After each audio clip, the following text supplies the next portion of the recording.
the news today.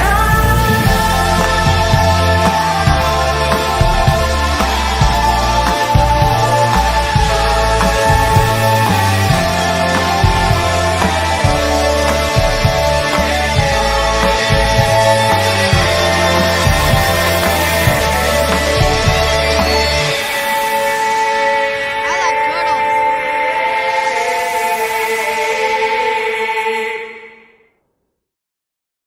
What's going on, everyone? It's Nina Infinity. Welcome to my channel on this Friday. It's Good Friday. It's Good News Day, and I'm excited to be here to report some much needed good news because I know I could really use it. This world is going crazy all the time, and I'm just we're all trying to keep our head above the water with all the breaking news every 5 seconds, and it's usually all very negative. So that's why I created the show. I do this once a week, every week, to remind you guys that there's still good things going on out there. There's still, baby monkeys, which we're going to talk about, cute animals, which we have baby giraffe news as well. Yes, baby giraffes are in the news. And good humans, of course. So much good humans doing good things. This week might be a little emotional, actually, because I was like, oh my God, there's so many onion stories, but they're all so good. So I had to share. This week also marks, I have to, I guess, on a little bit of a somber note, but like not really because I'm fine. But I do want to give this notice because uh this past Wednesday was the anniversary of my father's passing. So he's been gone for a while now, and I just wanted to dedicate this show to him because obviously I love him and I remember him. And with what's going on in Iran right now, I can't help but think that he's in a much better place, and I just wanted to remember him, which I always do because I feel like he imparted in me the best parts of Persian culture. I'm not gonna cry saying this. Of course, with my mom too, because Mama Infinity is the best. But my dad and I had a very interesting relationship because he was a very, very, he was very Persian. Um, so yeah, I just I'm just remembering him a lot these days. And I love him very much. So I love you, Dad. Bubba, this is for you. So with that said, let's get to the show. We have a lot to talk about. So many good things. And we're gonna start today's show with some type of it's not it's been a while since we talked about archaeology news. But this isn't quite archaeology. It's, I think, anthropology because it's about dinosaur bones and the discovery of dinosaur bones. So we're going to talk about that. It's going to be cool. Thank you, everybody, for all the prayer hands and just being awesome in the chat. It's weird because time does heal a lot. So I mean, I'm much better than I used to be. But it's still hard sometimes. You think about it. So I mean, we've all gone through it, I'm sure, to some extent. So you guys know what I'm talking about. I'm doing good, Ryo. Thank you. I hope you're doing good. Happy Friday. I got my coffee. Got a lot to talk about. And Steel Leg is here. And Steel Leg sent a 37-month member message. Thank you. Says, I can never thank you enough for your kindness and support. I can use help trying to go to Florida, so I can say thanks to Jay for being there for me. Oh, that is so sweet, Steel Leg. And money is a little tight right now for everybody, so it's a little difficult. If you're gonna try to do anything right now, I think it's just hard times all around. So good luck. I hope it works. I hope you get it. What are you doing? Steel Leg. If you're trying to raise money to go to Florida, you can't be sending me $20. Mind you, thank you. That I really appreciate that. But dude, no. But I mean, yes, thank you, but no. I'm conflicted. I'm conflicted now, Steel Leg. Robert, what are you doing? I haven't even read it. I just saw the orange pop up and I was like, oh my God. And it said Steel Leg. Okay, I'm going to read it now. I spent 8 years, 6 months not being able to walk, and then my knee surgery. I had almost it. I had almost cost me the ability to walk. And when I thought I wouldn't be able to walk, I almost ended it. And Jay was there for me when I made Gibson go. Steel Leg, man, that is really powerful. I understand why you want to go and talk to Jay. Mind you, I can tell you this, Jay is a good guy. So I'm sure he knows, because we don't usually do things like people like Jay and people like, good humans don't usually do things to like get something in return or like, get the thanks. You know what I mean? So I'm sure that he knows deep down how you feel and how thankful you are. So I think what would actually make Jay happy the most is if you are able to, stand on your own 2 feet. I know that's a kind of a weird thing to say, but like, stand strong, support your family, support yourself. I think that's what Jay would want for you. And then when you have the money and you have the means, then you can go and see Jay and have a good time and, like that kind of thing. Like, but first you got to take care of yourself, right? You got to take care of yourself. You got to be healthy. You got to be strong. And then you go and have some fun, right? So right now, get to work.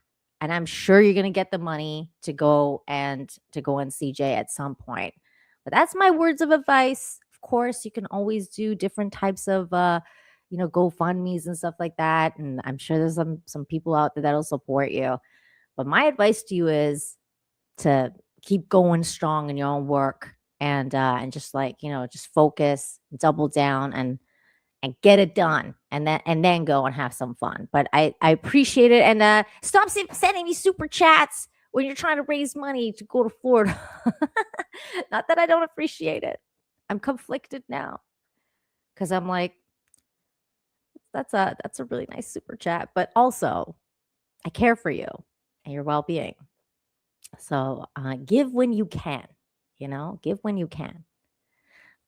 Thank you, though. I really appreciate it. And I wish you luck. I pray that you are able to go and reach your goal. I do wish you luck. So thank you again, Steel Leg.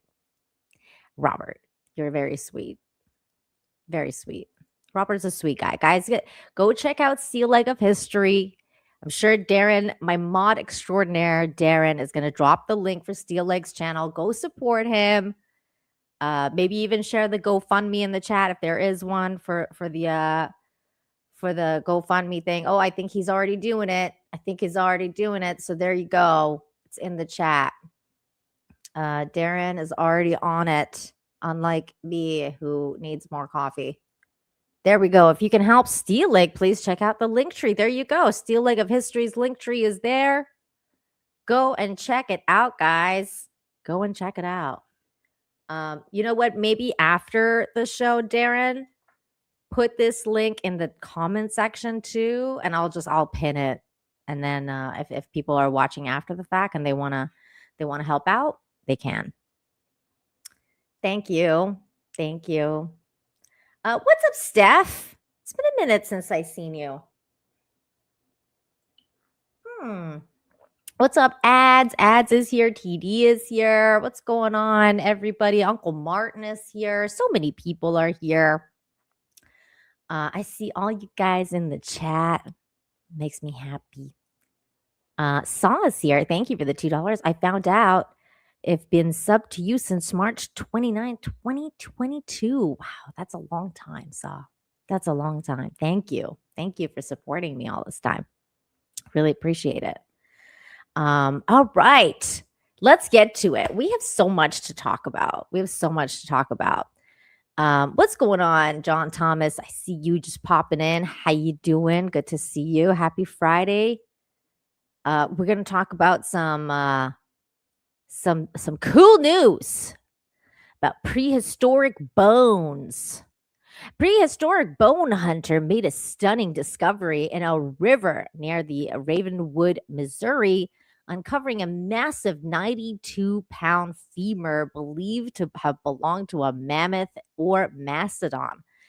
He described the find as a best preserved specimen he has ever encountered. Wow, this is really cool. So like we're gonna watch this. Clearly the guy, I'm just gonna say this off the bat. Clearly the guy had discovered it already and then was like, okay, like I hope it's real. So I'm gonna turn on my camera and capture the actual moment if I realize it's real or not. So like clearly he found something and then he was like, okay, I'm gonna turn on my camera. So this is what happened then. Here we go. Oh, there's ice in the water. Come on, baby. Be real. Be real. Be real. Be real. Please be a big bone. Is it? He wants a big bone, guys. Is it? Oh, I know that feeling. That feeling. I don't want to break the nap off of it. Ooh. Oh, Get that bone. oh my God. Dude, it is. That's one big bone. Oh, it's so heavy. He's like, Oh oh, my God. look at that thing. Oh, my beautiful. Oh, That's massive. that's 80 pounds. Wow. My Oh, goodness. Standing froze through it. Yes. Still frozen. Oh, I it's got so it. solid. It's solid. Yes. Incredible find. Oh my God. Oh my God. Bro, it's real. Look at that Holy thing. Jesus, man. That's what dreams are made of. That's why I go. Yeah. That's incredible. Look at that stain on it. Holy crap. So cool, right? So cool. It totally reminded me of like Friends with Ross because he's a paleontologist. And I was like, oh my God, what a find. That's a really incredible find. That's a big bone. That was a big bone. That's what she said.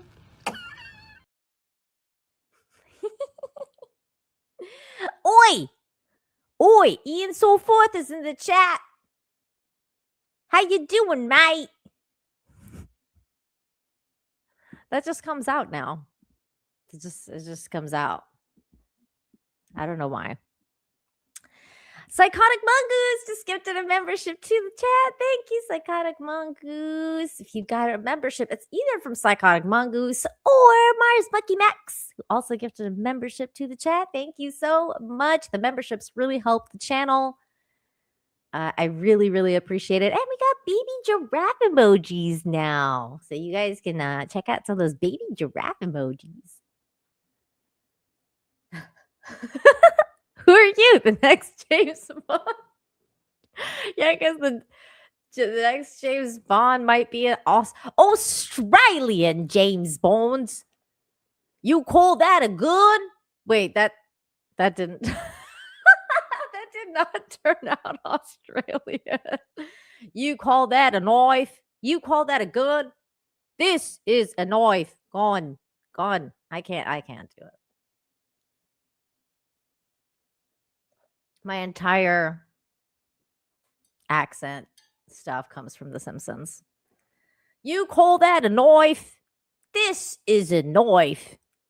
That's not a knife, that's a spoon. Oh. You call that a spoy? You know, unironically, I would actually watch like an Australian James Bond spoof. That sounds really funny. I would watch that.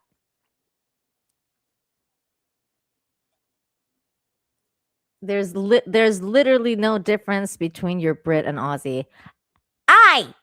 There totally is a difference between my British accent than my Australian accent, mate. My British accent is a little bit more pronounced, like Harry Potter. I have worked on it a little bit. It's become a little better. Better. Whatever. My accents are great. I don't know what you're talking about. You know what else is great? Humanity when they're at their best, you guys, which brings us to this next video that I came across. Actually, somebody tagged me on this. I don't remember who, but somebody tagged me on this. So thank you, whoever did it. And I was like,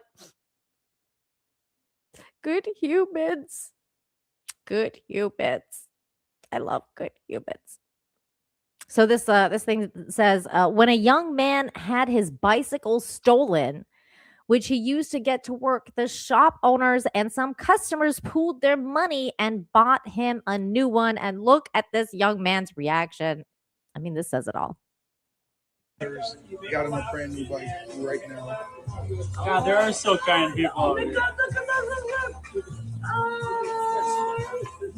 Oh, he just started crying like right away. Oh. Sorry, dude. Poor little. Hey man, it's all you, Primo. We got you, man.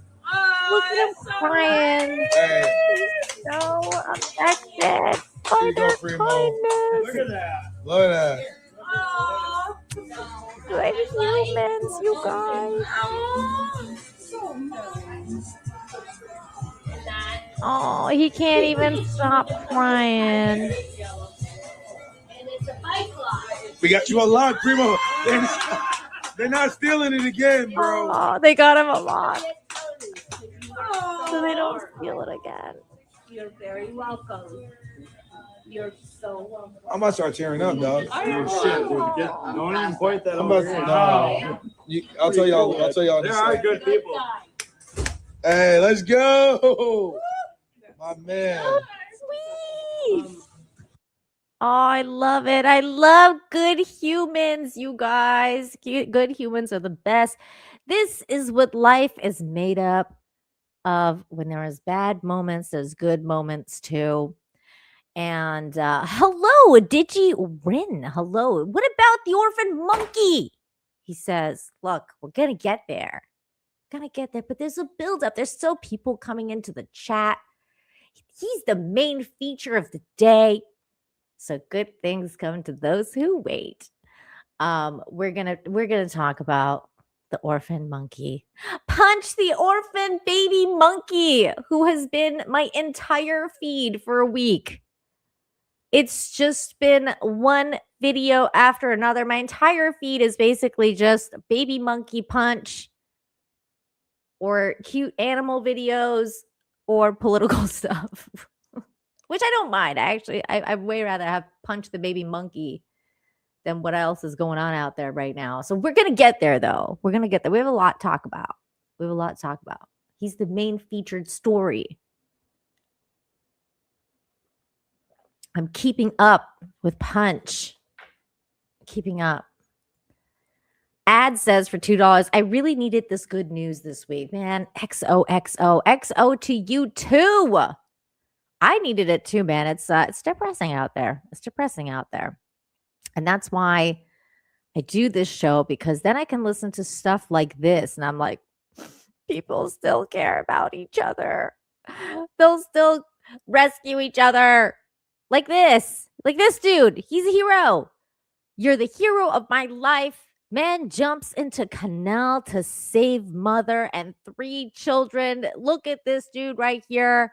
What a hero. This guy is an absolute hero. We're going to watch the story right here. Here we go. Tonight, only on WPBF 25 News, an emotional reunion. The man who dove into a canal to rescue a mother and her 3 young children, surprising her at the hospital. Reporter Rachel Perry is live for us outside HCA Lawnwood Medical Center. And Rachel, you talked with both of them ahead of the surprise visit. Oh, that's right. We were only able to do a Zoom and had to keep the secret the whole time. Now, it was only a week ago that the mother of 3 was here in the ICU. And as you'll see here in a second, she's doing much better. Good. Meeting face to face the very first time since the dramatic rescue, Shanika Wilkins and Casey Curtis, the man she calls her hero. Thank you, sir. You're a part of the family now. Sure. I know it's you and God, and you don't want to be a hero, but hey, I'm sorry. You're the hero of my life. The last time they saw each other was here. Okay. Body camera video capturing the frantic moments after Wilkins' car plunged into a canal. Ah, that's She later terrifying. learned she suffered a seizure behind the wheel, sending the vehicle off the road and into the water. With their Oh my mother God. unconscious, her 8-year-old daughter held her 2 younger siblings above water, screaming for help. Curtis saw it happen in his rearview mirror, rushing to find them. Is everybody above the water? Just think, if he would have never turned around, just think, if God would have never had him there for me, because we were only 2 on the road, it would have never found me. Me and my kids would not be breathing right now. He's like Curtis an angel. refuses to call himself a hero, but Wilkins says the proof is in her arms. Look at her, not a scratch on her body. Not a scratch on her. Scratch on her body. Now, Curtis tells me he simply did what he hopes anyone would do in that moment. Now, Wilkins still has a long road to recovery. To learn how you can help her, head to our website. For now, live in Fort Pierce, Rachel Perry, WPPF 25 News. Love it, love it, love it. Love good humans doing good things out there. It's still happening. It's still happening. Fantastic. Fantasticness.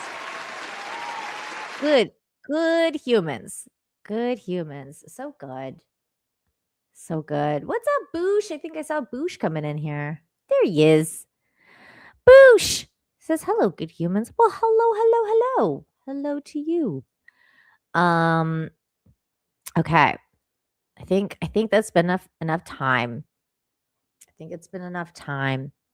We have about 51 people watching right now across all 3 platforms. Although I don't know if we actually have anyone watching over on X, because StreamYard's been telling me I just keep getting notices that I might not be streaming on X. So if you're on X, put something in the chat just so I can see if it's working. But if not, if you're across any of the platforms, make sure you smash the like, share the stream, all the good stuff. Thank you for helping out the channel. It's free to smash the like. And now we're gonna start talking about baby monkeys. Graham, you're just in time. You're just in time. Because we are about to start talking about baby monkey punch. Baby monkey punch. So cute.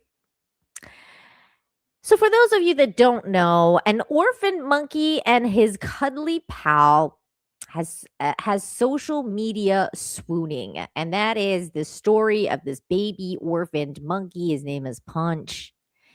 He is he lives in a Japanese zoo, and unfortunately his mama abandoned him. Wait, what's happening to my stream? Everything is gone on my side. Ooh, look at this. It's an X comment. Yep, you're live on X, dear Nina. Thank you. I appreciate that. Thank you. So, baby monkey. So this part is sad. Because he got orphaned because his mama abandoned him. His mama was like, I don't want you. No. But then so he went and found the zookeepers gave him this little thing that we're gonna start watching all the videos. Don't worry, guys. Like this, I'm just telling you the story first. So the story is that an abandoned monkey at a Japanese zoo who lugs around a stuffed animal as a companion has won over hearts on social media, which he has. Punched the baby macaw. I think it's called macaw. In Ichikawa City Zoo in Japan, was abandoned by his mother as soon as he was born, because nature can be cruel. On July 26, 2025, according to translation of the zoo's website, the zoo staff raised him in her absence with the help of a stuffed orangutan, which Punch carries with him. Staff introduced the stuffed animal to Punch to help with his loneliness and give him a sense of comfort and following his rejection from the troop. Videos of Punch and his plush have since gone viral. Clips circulating on the internet and social media show the baby monkey clutching his stuffed friend as he runs around enclosure camps. It's so cute. We're going to watch so many videos right now. So people have been sharing the clips, obviously, including myself on X. And while some clips show the 6-month-old Punch being rejected by his troop, some of the monkeys in the relationship with the other animals have started to improve. In an updated post on social media, which we're going to get to, the zoo shared that Punch has started connecting with other members of the troop and interacting with more animals each day. Punch is gradually deepening his interaction with a troop of monkeys. The staff wrote on February 6th update, he's getting groomed, playfully poking at others, and getting scolded. He does get scolded. We're going to watch that too. And having all sorts of experiences every day, steadily learning how to live as a monkey with a troop. Visitors have also started coming to see Punch and his stuffed animal, according to the zoo. The zoo wrote on X on February 15th that the staff is greatly surprised by the unprecedented and unexpected crowds we experience and apologize for the time they had to wait to see Punch. Punch's family is also growing because Punch's mother gave birth to a new baby boy named Chimi on February 15, which the zoo called Turning Point of Hope. Turning Point of Hope, you guys.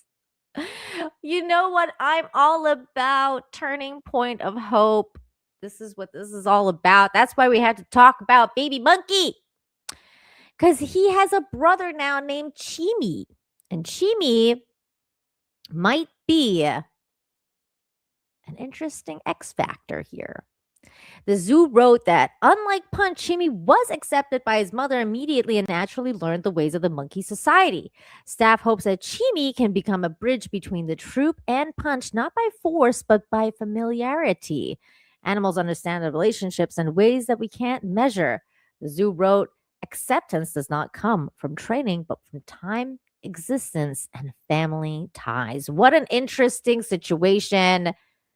What a wild, wild story. It actually is wild because it's about monkeys. I love monkeys, you guys. You guys know, anyone's watched this show enough knows that I love monkeys. Speaking of which, where's Braz Monkey? Where is Brazzy? We're talking about monkeys today. I can't believe he's not here. I know. They're like our buddies. They're like our brethren. That's why I like them so much. Okay, let me go to my bookmarks now because we got to go through all this. We got to go through all this. There's so many. There's so many. We're just gonna start here. Let's just go here. There's so many. I'm just gonna share my folder because I mean I basically only have this stuff on there. Oh, we're gonna get to this one. Oh, we're gonna get to this too, don't worry. So here is this is the baby. This is when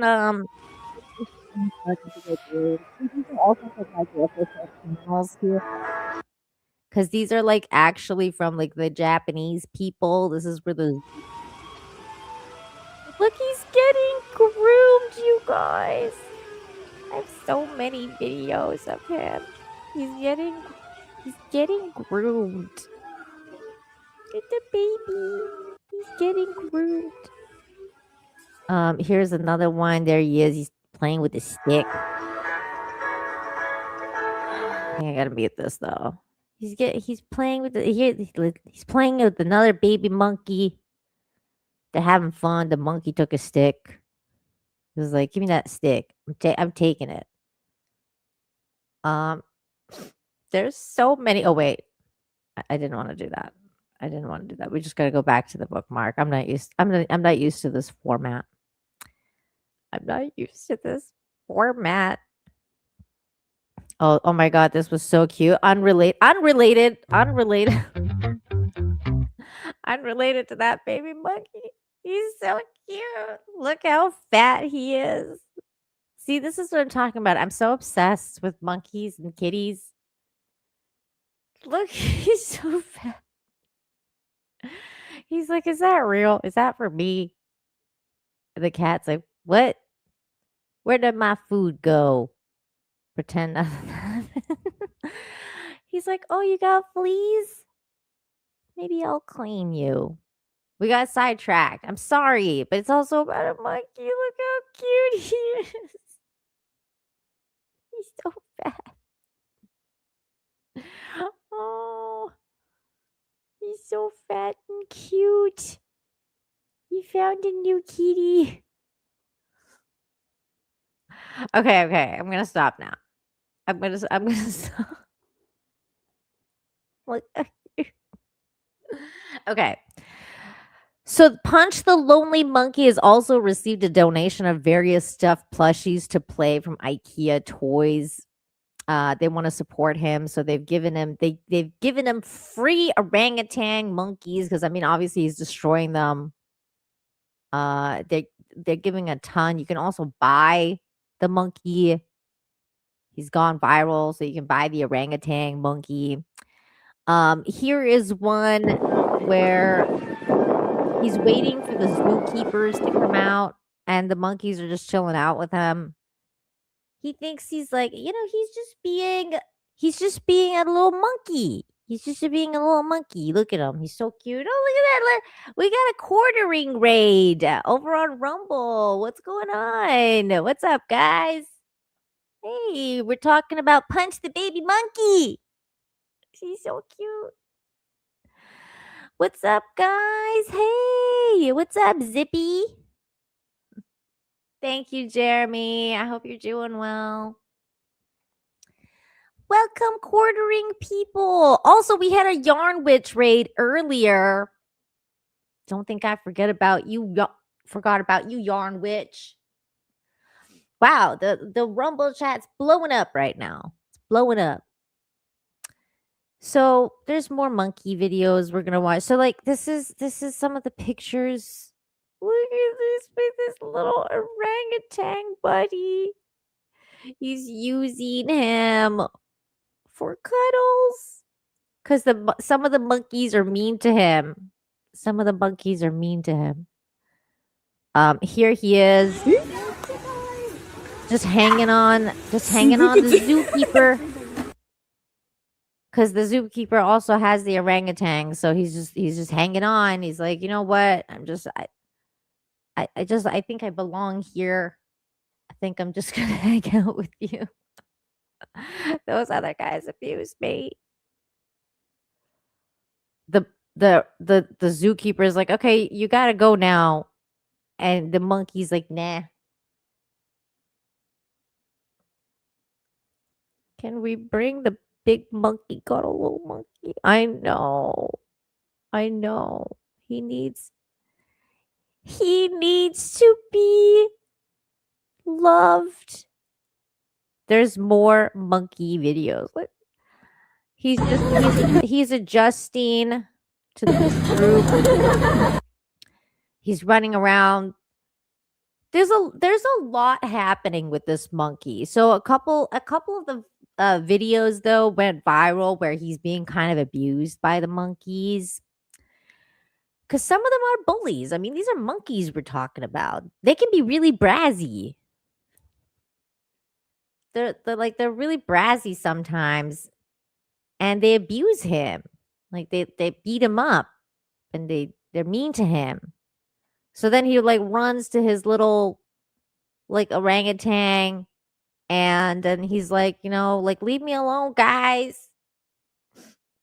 Leave me alone. Let me just be. But then they also have, they're trying to teach them, they're trying to teach them the hierarchy. there's a monkey hierarchy. There's a monkey hierarchy, and they're teaching them that. So that's what's going on. This has been my entire feed all week. It's just watching this baby monkey. I'm so invested. So I also heard that Tristan Tate offered to adopt the baby monkey. Well, not so much adopt, but like buy the baby monkey. I believe they offered to pay $250,000 for the monkey. I don't think the sale has been finalized, and I don't think it should. Honestly, I think he should live with the monkeys. Like, he's gonna be. Sometimes life is filled with, ups and downs, man. And sometimes life can be really cruel, but you gotta let him experience all of it. That's what life's all about. He is also being accepted slowly. He's being accepted into monkey society. And they're accepting him. But he's like their Jon Snow, like he's like their Jon Snow from Game of Thrones. They're like, "You're a snow. Get away from us. You're an orphaned snow monkey." But then he's like, "No, I'm a great monkey. I'm a great hang, bro. Why don't you want to hang out with me?" And so they have been. They've been hanging out with him more. Here he is again, not letting go of a zookeeper. Oh, he's so. Let the monkeys stay with the monkeys, I say. I miss my monkey butler. I had a monkey butler. Although I'm still with that Seinfeld joke where he says, like, if you're an adult and you've gone past a point where you're like, I'm gonna start adopting a monkey, just have a kid, like just have a kid. Like I'm totally with that, because it's like they're basically like humans, so you might as well just have a kid. Like, like maybe it's not the best idea to have a what's it called, to adopt a baby monkey. Just have a kid. Hold on, there was a couple more that I had uploaded. This is funny, because this has been literally me all week, you guys. This is me all week. I'm so invested about Punch. This is me all week. Like, when I'm like not on social media, I think to myself, I hope Punch is okay. I hope Punch is doing okay. I'm rooting for the guy. Are you guys rooting for Punch? Let's see some monkey emojis in the chat for Punch. We're gonna root for him. I have hope that he's gonna be invested. He's gonna be accepted in monkey society. And maybe Chimi is gonna be the bridge, his little brother. It's like Game of Thrones. Like, Chimi is gonna be like Robb Stark, and he's like Jon Snow, and they're gonna be like friends, and they're gonna be bros. I'm making my own headcanon / movie script. It's not even cute, though. What are you talking about? Russell Hall. Did I see that name right? Russell Hall. You want to know what's cute? You want to know what's cute? We're going to take a break here from baby monkey news to go to some baby giraffe news, because there was also baby giraffe news that we got to talk about. We're going to talk about baby giraffes. Here he is. Here's a baby giraffe that just grew some hair. He just grew some hair.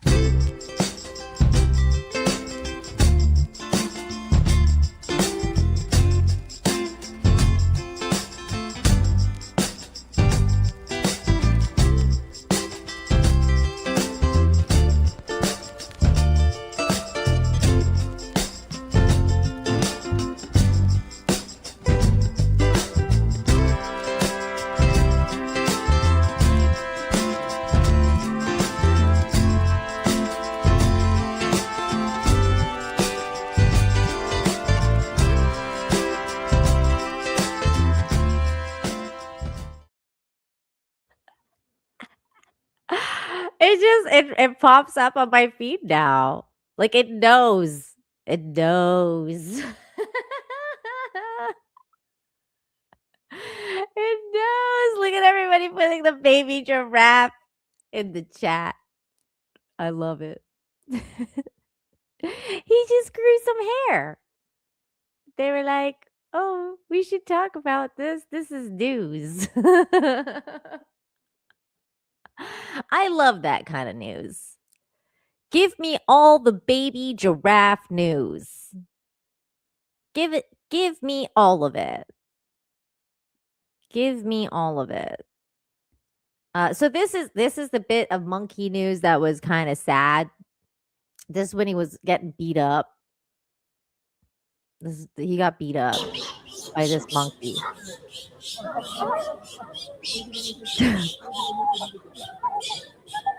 This monkey was mean to him. Oh, he's chasing him around.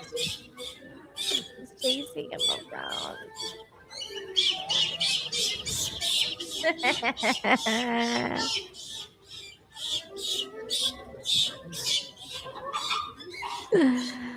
Oh.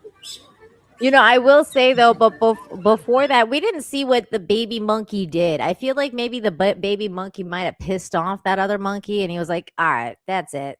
I'm gonna put you in your place, little bitch." I mean, oops, I swore. Like, leave me alone. I'm sorry.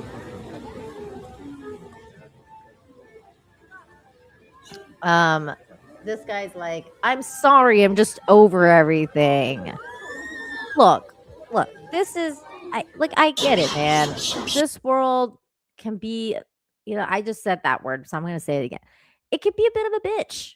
It can be a bit of a bitch, but that's why I do this show, man, because it's a little healthy to get away from it all. Once in a while, you just gotta forget about it. You gotta forget about it. You know what I'm saying? Russell Hall over on Rumble's objecting. He's like, "I object to this." He says for $1. Get this, guys. This is what he's saying. Okay, the baby giraffe bit has run its course. You guys think the baby giraffe thing has run its course? Let me see some baby giraffe emojis in the chat. If you remember, if not, just put a giraffe emoji in the chat. Has it run its course? Do you guys agree? Do you guys agree with Russell Hall? Look, he's like, okay, the baby giraffe thing has run its course. You guys agree? Is he right? I don't know. I mean, we can be a democracy here. I'm fine with that.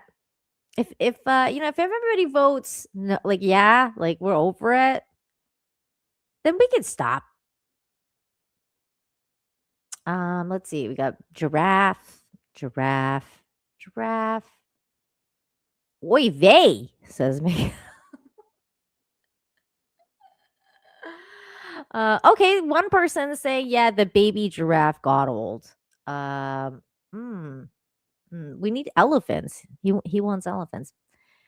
But no, the baby giraffe, I feel like is more Russell Hall's thing. Not yet. Even Retro Gamer is like, not yet. More giraffes.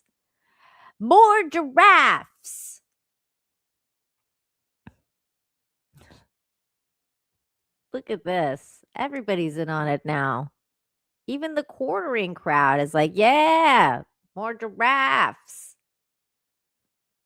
Look at John Thomas is way too into the baby giraffes. Russell needs a tussle. That cracked me up. No baby sharks. Do. Oh no. That's going to be stuck in my head. This is my first time, so I know nothing, says Kokomo. Well, Russell Hall just wants to poo-poo everything on the show. We're trying to be positive, and he's always trying to be negative. And so one time he freaked out because I played a baby giraffe video and he was like, oh my God, it's too cute. And I was like, I finally found his kryptonite. And so I've just been playing it over and over.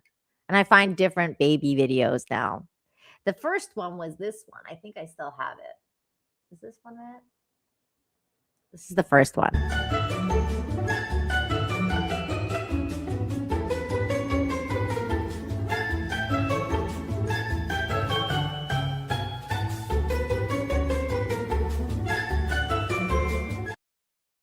So he freaked out over that.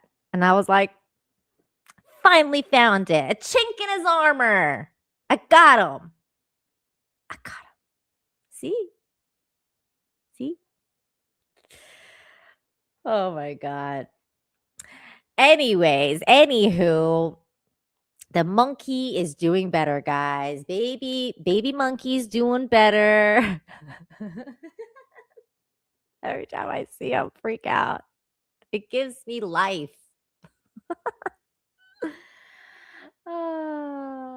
Ooh, I like sloths. You got sloths? I don't have sloths, but I could next week. Come back next week. We'll look at some sloths. We'll get some baby sloths. The bit has just run its course. He's yelling at me now. He's yelling at me now over on Rumble. He's yelling. He's like, no, I've had enough. I'll tell you when you've had enough. All right, moving right along to the next bit of story. You're gonna need your shields for this one, guys. I'm not gonna lie. You're gonna need some shields. People are gonna be cutting some onions. Shields up. Shields up. Shields up. You're gonna need your shields for a minute because several of these stories are just, they get you with the feels. But then we can sprinkle out some baby giraffe videos in between. So don't worry. Every afternoon, construction workers stop what they're doing for one little girl, and it's beautiful. We're going to watch this video right here. It's very sweet. We are back with the good stuff. The story of a surprise connection between a young hospital patient and a construction crew nearby. Last month, while playing with a flashlight in her room at the Cleveland Clinic, 4-year-old Brinley Weislich and her father shined a light into a building going up across the street. To their surprise, one of the workers shined a light right back and made a sign that said, "Get well soon." They responded with a sign of their own that said, "Thanks, waiting for a heart," which is true. Brinley needs a transplant. And that news got everyone's heart going. It really changed my perspective on a lot of things. And I think a lot of the guys around here felt the same. And that connection started growing every day. Recently, still in boots and safety vests, workers dropped off a Get Well bear twice Brinley's size and a construction hat with all of their signatures on it. What's that? He's giving you a heart. Give him a heart. And even though construction has moved on to other parts of the project, every single day before they leave, workers still come back down to that original window, that original floor, to flash Brinley a heart sign. Brinley's mom told us how meaningful that connection has become. They love her, so I'm glad that we were able to do that and give her some hope too, Brinley is still waiting for that heart transplant, but in the meantime, the construction crew tells us they have all the heart they could ever need from little Brinley, and they're rooting for her each and every day. Oh my God, I am too. Everybody, prayer hands in the chat for little Brinley to get her little heart. Little prayer hands, little hearts for Brinley, because I hope she gets her heart. Oh, and I hope the baby monkey is gonna be okay too. So sweet. Ian so forth being like an English teacher shined a light. It's shown, man. Modern journos. That's what you took from that story.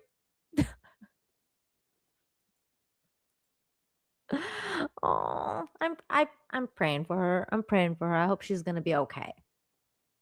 But that was really sweet. That was really sweet because those guys didn't have to do that.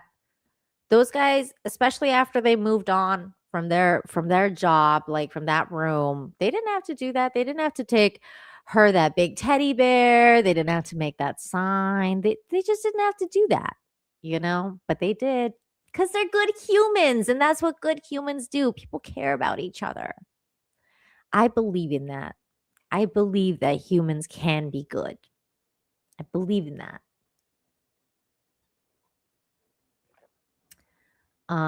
It's really very sweet.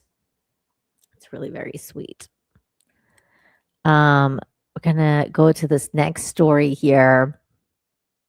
Now, I preface this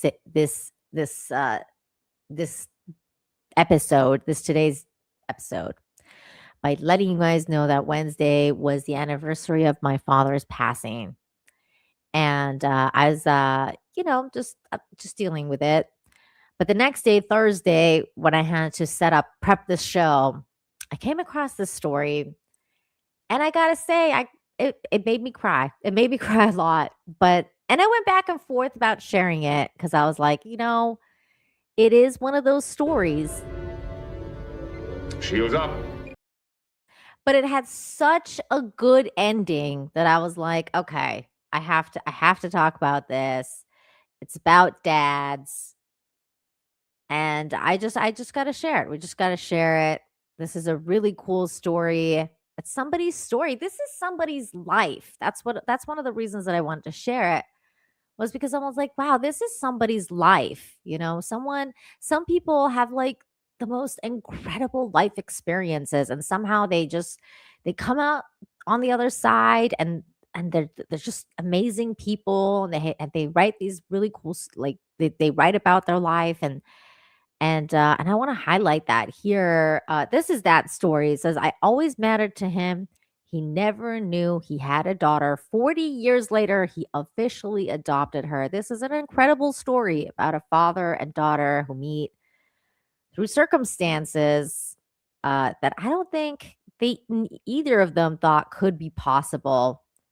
And this is that story here. We're going to watch this right here. Here we go. A woman in Carnes has lived a life full of unimaginable loss and remarkable resilience. Jennifer Skiles has faced heartbreak, abuse, and the loss of her parents. But through it all, she's held on to hope and a belief that her story wasn't finished. This is right after I was born. For much of her life, Jennifer Skiles didn't have these pictures or the memories from the earliest parts of her childhood. That one means so much to me, where I'm looking at her. That was in Germany, where she spent 3 years with her mom before being placed for adoption here in the U.S. Had really good memories, of family around me when I was adopted. She grew up with siblings and remembers fishing days and family vacations. This actually was from the first beach trip. With the adoptive parents who became mom and dad. My home life was wonderful until it wasn't. My father that raised me started abusing me when I was 12 years old. Rough. And that went on for 6 years. That was a confusing and traumatic time for her, but also a crucial one. She learned more about her adoption and her biological mother from her older sister, but she kept that knowledge from her parents until after her father died. He passed away of a heart attack, massive heart attack, when I was 18. And then sadly, my adoptive mother, she also passed away when I was 25 of cancer. So I lost both of them very early. And so rough. For me, it was a search for family. That was always my mission, search for family and where I came from. By that time, she knew her birth mother's name and the last place she had lived, Texas. A year and a $29.99 paid internet search later, Skiles found her mother. So she sent a letter. It was about 2 weeks after that. I come home and play an answer machine message, and there's this like shaky voice on the other end. And she said she was Cheryl. She knew who I was, and she'd like for me to call her. From there, calls turned into visits and visits into an unbreakable bond. But there was still one blank space. And of course, then I start asking, tell me about my dad, tell me about my dad. And she gave me a name, state that he lived in, but she said the kicker was she had never told him about me. Her parents' love connection sparked while the two were in the military at Fort Dix in New Jersey. They spent one romantic weekend off base at the Hotel Chelsea in New York. After that, they went their separate ways, with her mom shipping off to Germany with a secret baby on board. The two would never speak again. And long before she was ready, Jennifer Skiles would find she could never speak to her mom again. I lost my mom tragically in a car crash 12 years after I found her. So devastating. That's crazy. I just thought I'd never find her. And there she was, and then there she was gone again. That left just one parent left to find, the one who didn't even know she existed. It took some time and some healing, but an online DNA family match and some internet sleuthing led Skiles to Rhode Island and to her birth father. I sent a message to my dad. I said, found him. I know you're just as nervous as I am. I'm praying for both of us. And then he called. And it was just like home.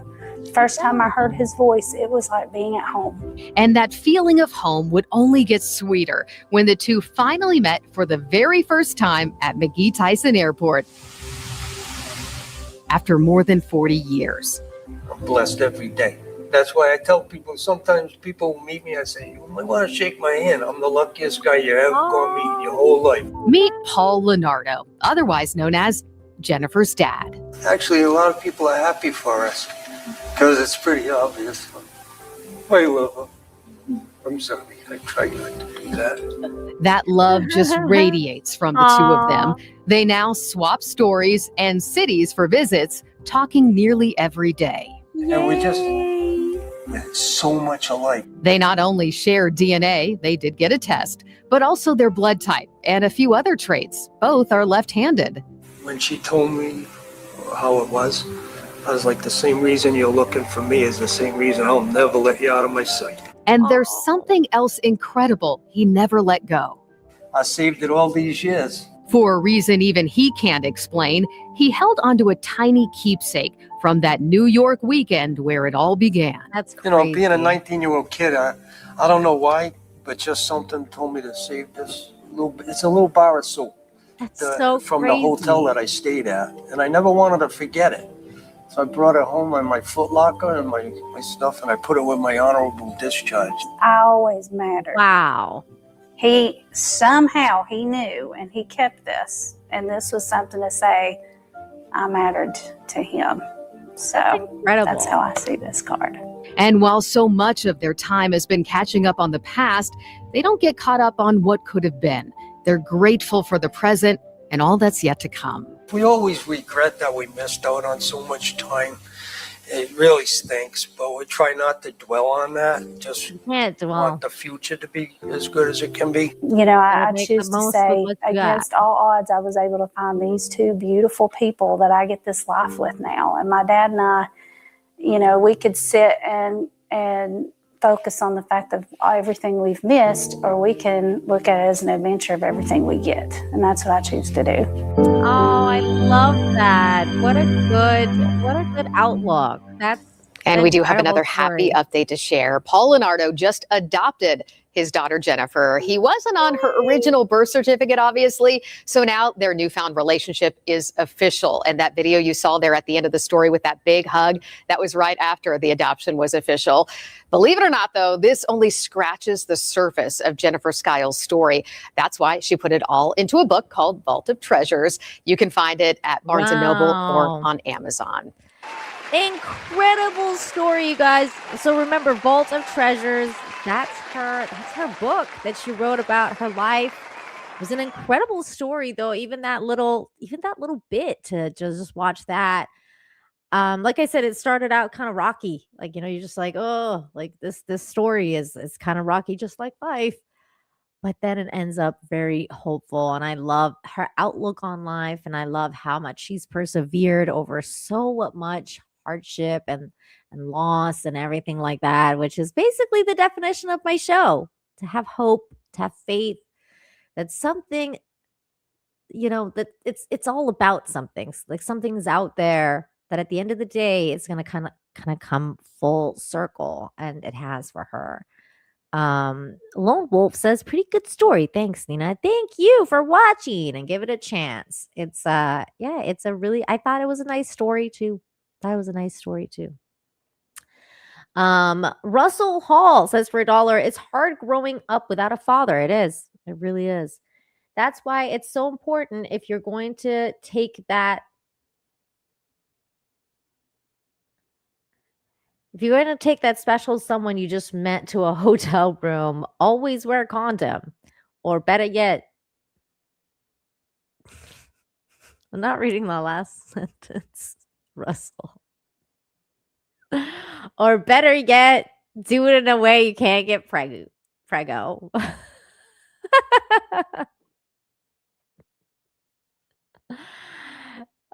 This is why I play the baby giraffe videos. For all you people who's new, now you see why. Now you see why we do this.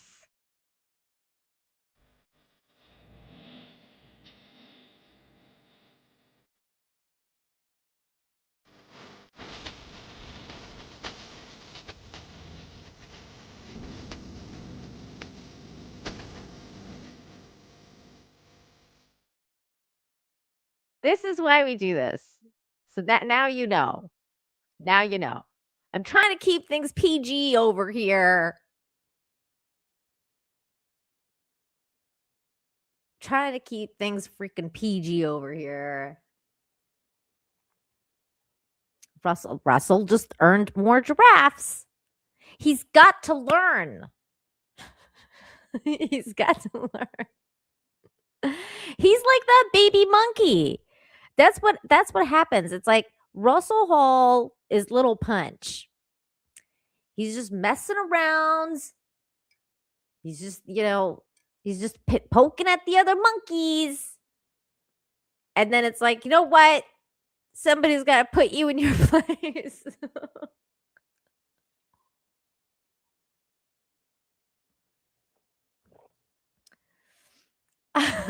Russell Hall for $1 over on Rumble. He's like, I was giving helpful advice. Well, you know what? But that's the thing, Russell. Like, your advice wasn't super helpful because if you hadn't done that and that they didn't have that girl, then she wouldn't have her dad to look up and the story wouldn't happen. So no, like it's okay to have babies, even when they're on accidents. I mean, if I was the other chick that went off to war, I would have told the dad. Like, I would have tracked him down and been like, "Yo, remember that one night in our hotel room? You remember that night? Well, things happened."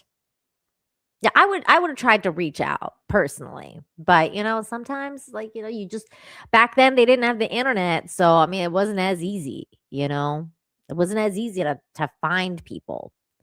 So it's understandable why they're like, you just went their separate ways, never saw each other again. She probably found out she was pregnant months after. She was like, I don't know how to get a hold of this guy.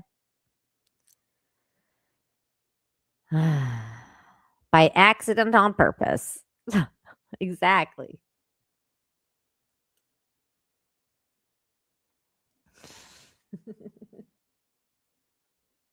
Russell is the yin to Nina's yang, or whichever order it is. Yeah, it is. It's kind of like that, Yarny. It's kind of like that. I know this next story, he's going to have comments. I know he's going to have comments about this next story.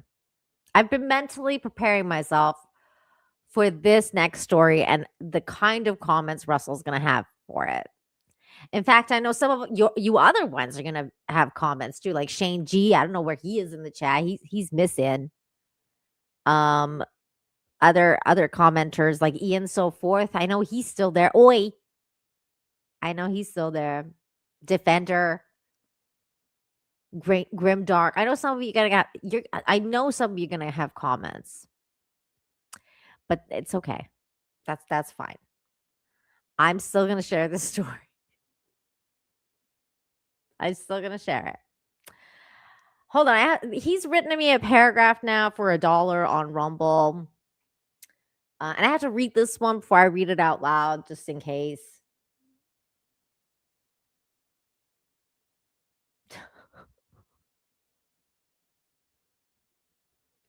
See, I'm not reading that, Russell.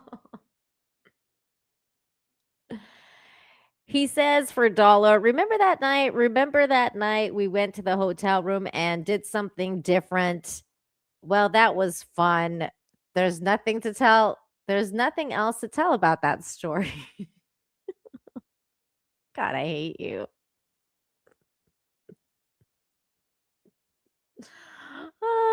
Stop it. Get some help. Oh my God. These are important lessons for the chat. He's screaming. He's screaming again. See, this is why people want the baby giraffes. This is why. This is why. All right. We're going to go to the next story. And this next story. Oh, look at that. Ooh. Grow up, Rachel. God. Yeah, Rachel. Why don't you calm down? He's going to have comments about this next one. I know it. I just know it. This 6-year-old girl has done what no Girl Scout has ever done before. Sold over 100,000 boxes of cookies. Oh, she's cute. She's cute. Oh my God, that's a lot of cookies, you guys. That's a lot of cookies. So this is her commercial that went viral. And how many Girl Scout cookies are you trying to sell? 10,000. 10,000? That's a lot of cookies. That's a You're lot of doing cookies. so good. Well, if people want to buy your cookies, they're going to click on the link and go to your website. And we definitely, absolutely can ship cookies anywhere. So even if you don't live near us, then you absolutely can still order cookies and help. Thank you. Good job. She's so cute, Yarny. I just want to squeeze your little cheeks. It's so cute. So this went viral, and then this happened. A young Girl Scout from Pittsburgh is smashing records left and right. Her name is Pim Neal. She is just 6 years old. As of yesterday, she sold more than 100,000 boxes of Girl Scout cookies, and she's not done yet. So how does she do it? What's her secret for success? We spoke with Pim and her dad. Hi, my name is Tim. Do you want to buy some Girl Scout cookies? She's only 6, but Pim Neal is already doing what no Girl Scout has seemingly done before. In one single season, the kindergartner has sold over 100,000 boxes of cookies. What are you holding, Pim? 2 Girl Scout cookies. Pim has wanted to be a Girl Scout and sell cookies since she was 3, but getting into a troop took time because of her age and because she needed to find the right troop for her special needs. Being somewhere now that she is loved and wanted, Special it just makes us so happy. Pim's dad, Luke Anorak Neal, explained that together they rallied businesses, friends, and family to purchase cookies and then took to social media. And how many Girl Scout cookies are you trying to sell? 10,000. 10,000? That's a lot of cookies. That video went viral, bringing in some 20,000 boxes in a day. And the support only grew from there. Now she's on track to sell the most cookies ever. The apparent record, 180,000 over a Girl Scout's career. We got asked along the way, well, haven't you sold enough boxes? Isn't that enough? My favorite response was, do you think they told Michael Phelps that he swam enough laps? And like a true businesswoman, she's already chasing her next sale. You know, what do you want to say to all the people who have bought these cookies? Thank you. Do you want to buy some Girl Scout cookies? Nice job. And we want to thank CBS News Pittsburgh for helping us with that interview. The Girl Scouts Western Pennsylvania Council told us Pim's record is a first for them. And here's the best part of all of this. Pim and her dad want to share everything they've learned and have done with other girls. No gatekeeping here. They want others to have the same success. They are really having so much fun. I want to buy some. That's amazing. We always want to. Whenever anybody's selling them, You we know, I always was buy them in the never. building. I want to eat all of them. You know, the weird part about that story is, as much as I have a sweet tooth, I was never a fan of Girl Scout cookies. Like, I've tried them, but I never really liked the Girl Scout cookies. I always thought they were kind of gross. Wait, why are you mad? Why are you mad at that story? Wait, now you have comments?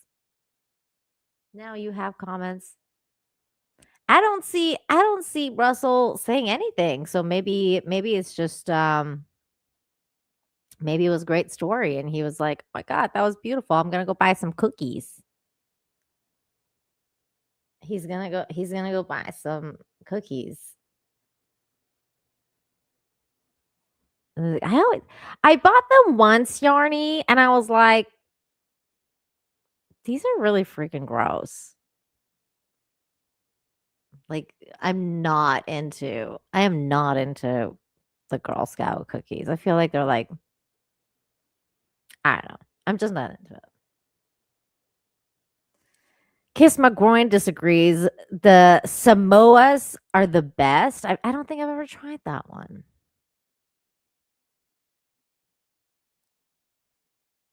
Is that her way of telling me I'm muted? What are you talking about? I see your comment now.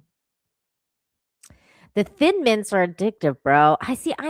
I never got into Thin Mints, and especially because like I'm one of those people that doesn't like mint flavored chocolate. Like I like mint by itself, and I like chocolate by itself. I don't like minty things unless like it's in a drink, like a mojito or something. But like I'm not a fan of mint chocolate and like mint things. So I never got into it. I never got into it. I was like, blech. The shortbread cookies are okay.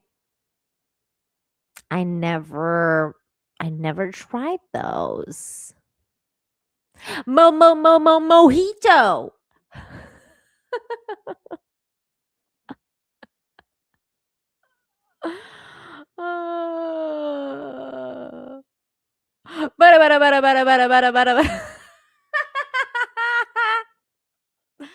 I like mojitos. Mojito is a good drink. All right. If you guys don't know what that reference is to, it's a song by Alan Ritchson. Rickson? I don't know how you pronounce his name, but he's the guy who plays Reacher on the show Reacher. And he did a song when he was really young called Mojito. Do yourself a favor and check it out. Google it. We're not going to watch it here, but Google it and on YouTube it. And you'll have a lot of fun. I know I did.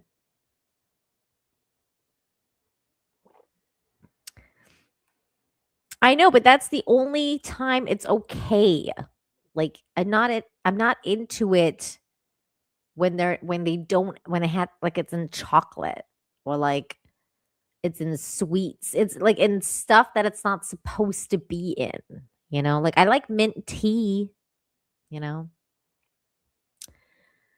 Anyways, next story. This is really amazing. The story. This is a heroic story. Oops, I pressed the wrong button. Oh my God, this story. This is one of those heart racers. You're like, oh my God, what the heck is going on here? It's amazing. But this teen, he's a hero. Rescued his friend. I just instantly ran to help him. NYC teen rescues child from frozen pond. This kid right here, he is an absolute hero.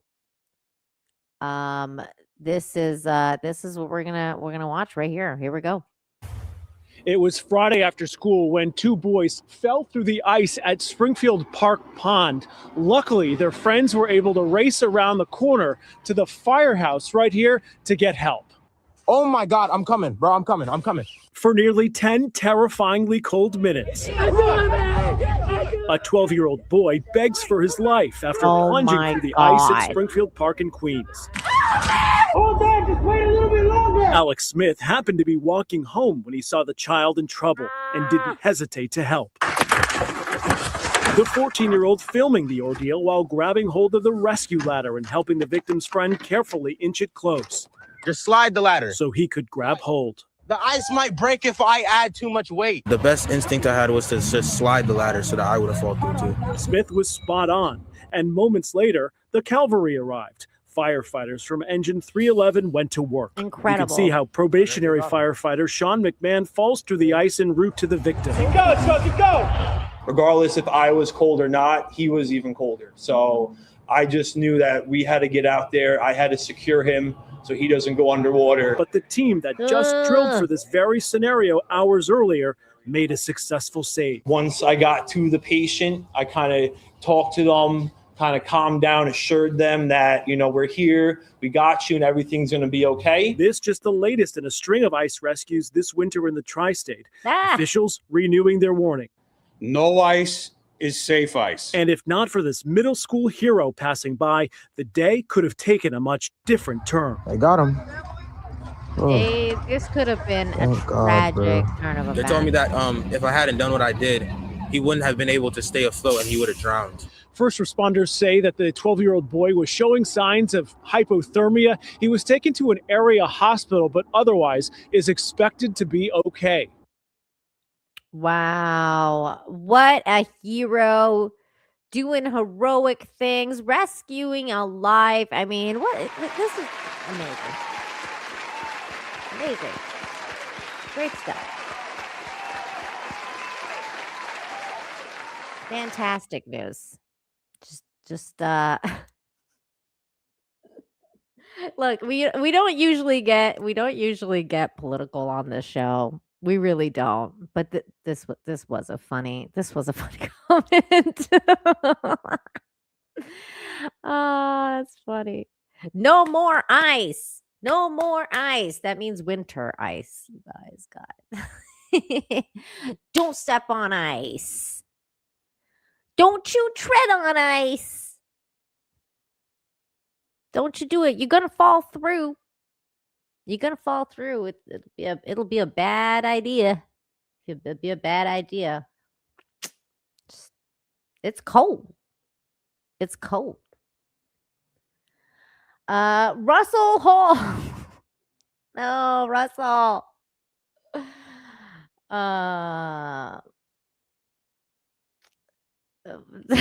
Russell Hall for $1 says breaking ice responsible for nearly killing a young black man. That's right. They should stay off that ice. Ice, baby. Dun, dun, dun, dun, dun, dun, dun. Yeah. Get it? Breaking. Like breaking ice. Like breaking. Breaking news. Breaking ice. I get it, Russell. I get it. Hold on.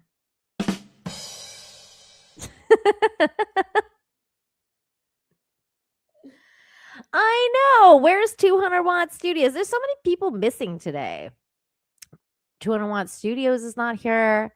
I don't see Spike. Spike is not here. I hope he's doing okay. Shane G's not here. A bunch of people are missing today from the chat. Has not gone unnoticed. C Detail says, keep that mint out of my coffee. Blech. Can't, blech. Like if I love coffee so much, I call it the black nectar of life because coffee is amazing. And I like, if that ever happened to me, I would cry. I would just cry. What type of cookies do you like? Chocolate chip, of course. I'm not one of those oatmeal people. Chocolate chip, maybe macadamia nut, but chocolate chip. Like, of course. just got chocolate. I'm all about the chocolate.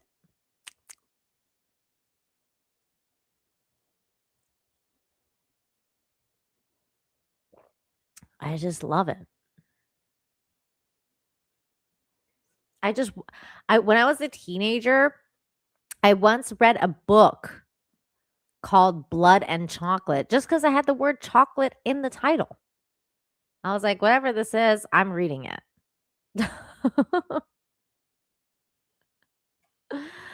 I'm not a fan of peanut butter. I'm not a fan of peanut butter. I'm so into just chocolate by itself. Too much of a purist, Nina. I'm sorry. I like purity. That's a terrible thing to say. That's not true at all. I do like nuts. Give me chocolate and nuts. That's good. Like macadamia nut or chocolate like Ferrero Rocher or Nutella. See, that's hazelnut. Hazelnut and chocolate. See, that's not pure. Oh God. People who put salt and like oatmeal raisin and chocolate. This is supposed to be my nice show. So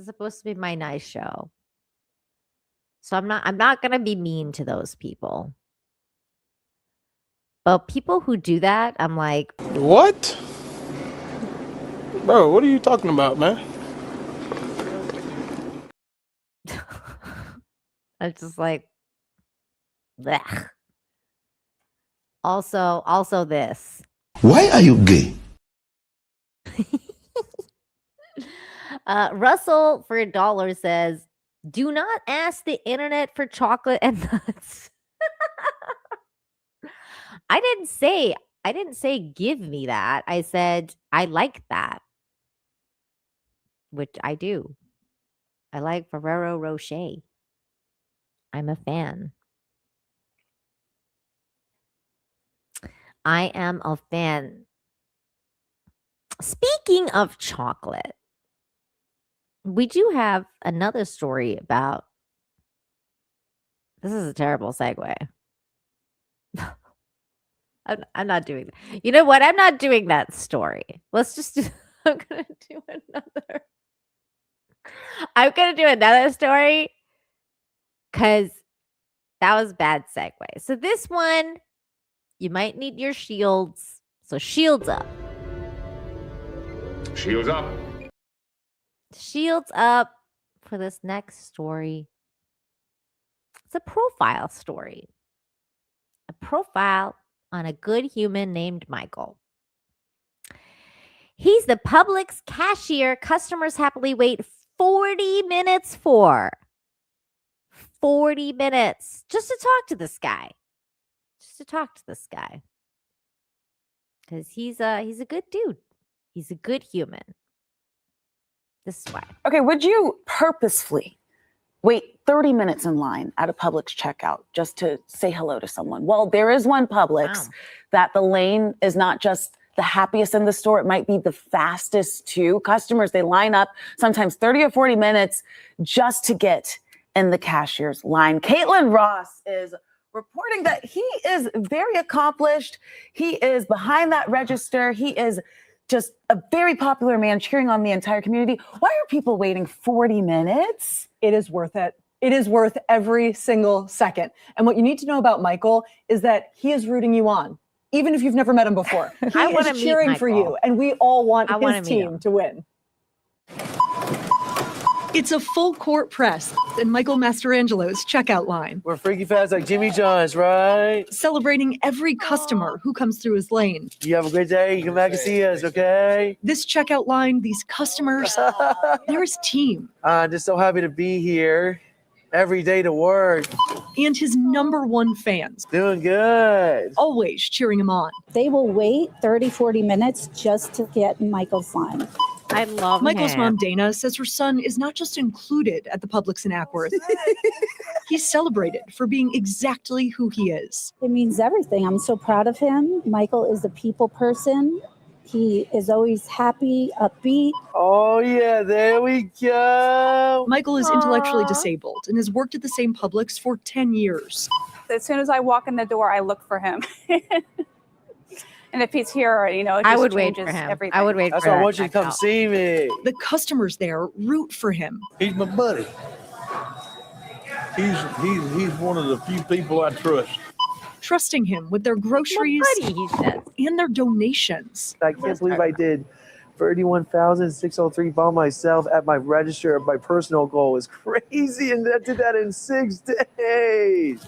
This is awesome. Michael raised more than $30,000 for the Special Olympics from his checkout lane, and he's playing to win. He raised more alone than certain districts in our region. They knew who you were at the other stores. Let's go. General Manager Courtney McGinnis says Michael treats every person who walks up to his register how you doing today? like they're the star player. Him being so genuine, like he truly cares about every single person that he comes in contact with. Welcome. Have a good day, Maxias. For Michael, helping people Yes. is the real win. I love this whole community, and everybody loves and supports me.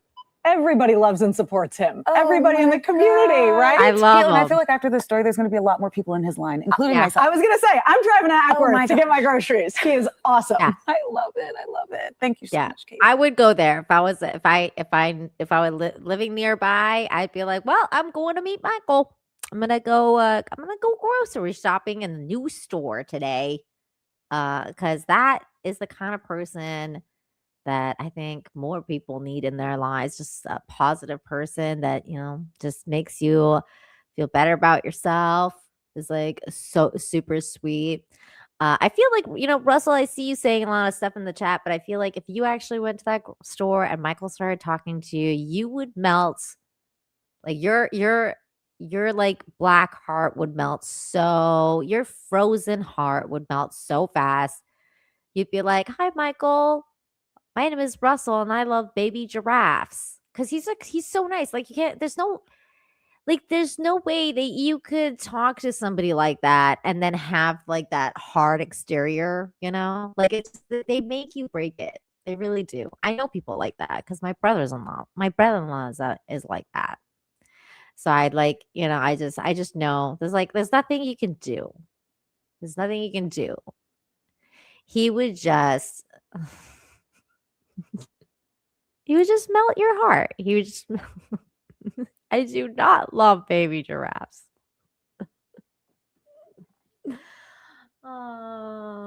See, I would definitely chill with him on a smoke break. See, everybody like that old dude. He's one of the few people I trust. That old dude said, because that's like there's people like that. They're just good people, you know. On a smoke break. It's true. I love people like that. Wait, what did Yarny say? Oh, Kiss McGroin just said, I like turtles. You know what? For old time's sake. Back here live at the Waterfront Village with my friend, the zombie, Jonathan. You're looking good. Jonathan just got an awesome face paint job. What do you think? I like turtles. All right. All right. Hey, what's up, Spike? I was saying you're missing today. You missed the whole show. We've had such a great show. There's been baby monkeys. There's been baby giraffes. You basically missed the full show. We only got a couple stories to go, and then we're done. So this next story is also this is also a Shield story. Red alert, people. Shields up. And I went back and forth about sharing this story too, but you guys know how I feel about human connection. I love it. I love human connection stories. There was no way that I wasn't going to share this one.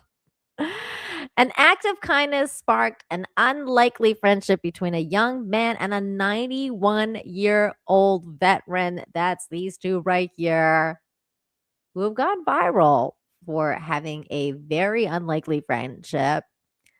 This is just a really awesome story. This guy, he uploaded this story or this thing on his Instagram that went viral. And he said, he marched for my civil rights and now I'm here for him.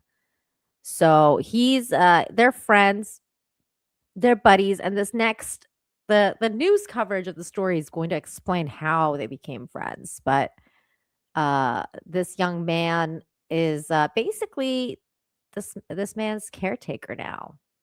They're really good friends, but he takes care of them. And it's a very sweet story.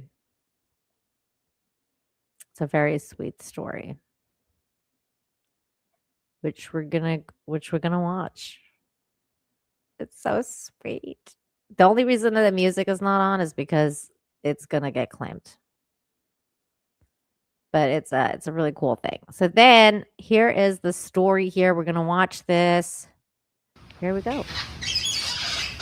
When you hear this story about Frank, a 91-year-old Navy veteran, and David, a Nigerian immigrant, it may just make your day. David is the most inspirational person I have ever run across. David Heavens moved to Southern California in 2018, but in 2023, he was homeless. I was living out of my car. Even in that tough time, David still wanted to do good things for people, so he put this post on the Neighbor app, hoping to volunteer 2 hours of his time to help anyone in need around Santa Monica. There was a lady that contacted me. She needed her medication picked up. I did that. Frank and his partner told him they needed a hand too. We were in need of a dog walker. That's how we met. Raised by his grandmother, David says he's always had a soft spot for seniors. He was hired as Frank's dog walker, but he quickly became Frank's caregiver and friend. He's just a wonderfully warm human being. I think it's been rewarding for me, and I think it's been rewarding for him as well. A few months ago, David started sharing more about their friendship on social media. November 1st, I can remember my account was at 150 followers. Today, just 3 months later, he has 370,000 followers. Incredible. I find it incredible that people really want to hear about our story. Why do you think so many Keep people track of have their taken an friendship. interest in following your friendship and story? Perhaps because everything they hear now is so negative. We unconsciously created this positive movement just by being ourselves. In one video, David said, So he sweet. marched for my civil rights, and now I'm here for him. It's just a full circle moment. He marched for somebody like me. My grandmother raised somebody like me to help somebody like him. Some people may say this is an unlikely bond. Yeah, I mean, I'm 3 times his age and a couple of generations removed. But Frank and David hope this friendship will last a lifetime. What has this friendship meant to you? Oh, wow. More than I can say. I don't ever feel the need to not be grateful. I mean, clearly, people don't expect to live forever. And so I just hope that our friendship can continue for as long as I'm able to continue. In Santa Monica, I'm Alex Rosier, NBC4 News. Lovely, lovely story. What an incredible young man. Always, like, he was clearly a good human, wanted to give back anyways, and then his life has changed by just being himself and being kind. And it's interesting that you say that, because I thought about that too, because you hear these kind of stories all the time. Like, you hear those kind of stories all the time. Like the especially older folk getting scammed and stuff like that.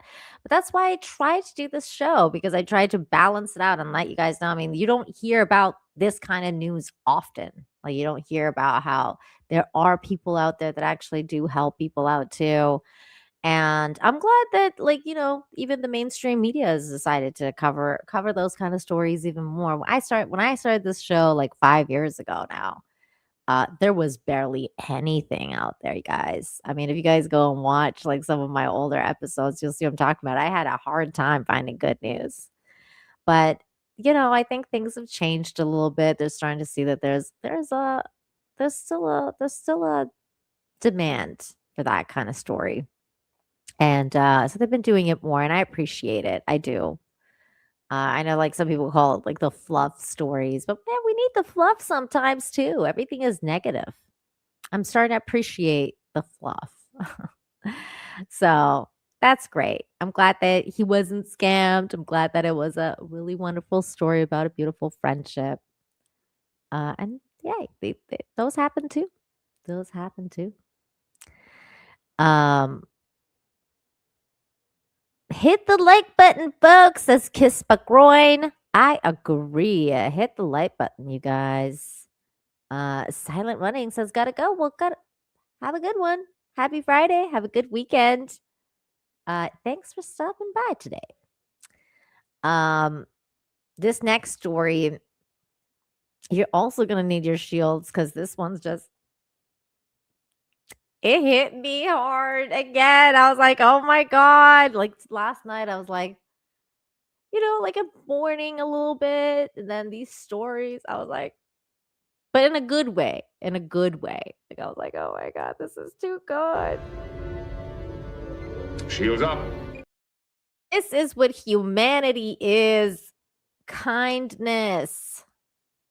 Hannah Huxley was shopping in her wheelchair when she heard a little boy whisper, "Hi, do you know how to do a wheelie?"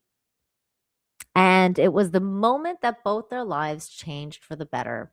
This is an incredible story. Shout out to the Writing Raven for tagging me on this story. So here we go.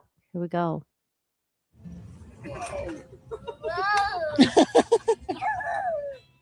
Just this little faint whisper of like, hi.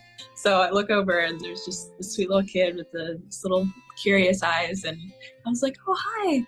And this was the first time I'd ever seen a kid in a wheelchair in person. Like, whispers again to me, he's like, do you know how to do wheelies? And I was like, oh, heck yeah, I know how to do some wheelies. Want to see me do some? And he was like, mm-hmm.